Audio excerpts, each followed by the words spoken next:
বড় ভাই হ্যাঁ কি আরে কি হয়েছে গত মাসে বিয়ে করছি ও আচ্ছা কি আপনি তো বিয়েটা করেন নাই না আমি তো করেন নাই এইটাই বালা করছেন কেরে আরে এত নকশা মজা লাগে কি এর নকশা বিয়ার পরে হ্যাঁ আমার হুর বাড়ির লোকজন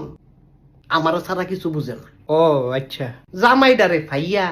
কি করব না করব আল্লাহ যদি মাফ করে কেরে কি হইছে মাথায় তুলা রাখে ওহো আচ্ছা আচ্ছা আর আপনি তো বিয়াটা করেন নাই না আমি আল্লাহ একটা বউ দিছে 24টা ঘন্টা সে যে একটা বৌমনি খালি আমার সেবা ও মাশাআল্লাহ দুনিয়ার মানুষে করে আমি হ্যাঁ আমার বৌমনি করে স্বামী চমৎকার কোন দিন জানি ফানি দিয়া ডুইলা খায়ালায় কইতারি না তো না আল্লাহ বর্ষা অসুবিধা নাই আল্লাহ আর আপনি তো বিয়াটা করেন নাই না করি নাই বিয়াটা করার পরে বড় ভাই আমি আর সাধারণ মানুষ